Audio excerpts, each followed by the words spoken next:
How to change account on Monopoly Go. Hi guys, so in this video I will teach you how to change account on Monopoly Go. So if you want to learn how it's done, just watch this video until the very end.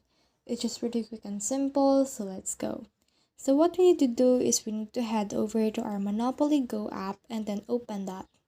And now once it has been opened, we can see in here a lot of buttons, but what we need to click on is the three lines in the upper corner right here. So click on that, and in here you can see your account right here. So you can also see shop, network, showroom, map, board report, join us, and settings. So what we need to click on is the settings right here.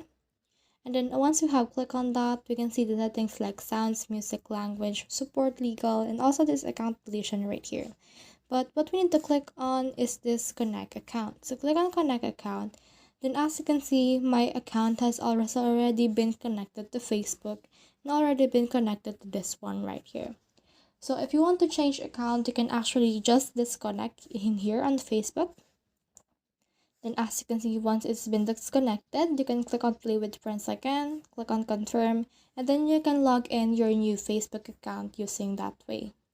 So as you can see, it has been changed on mine. So you can just follow that in order to change the account on yours. So that's the whole process. I hope this video helped you to change account on Monopoly Go. If you have questions or comments, comment them down below and we'll try our best to answer them. Thanks.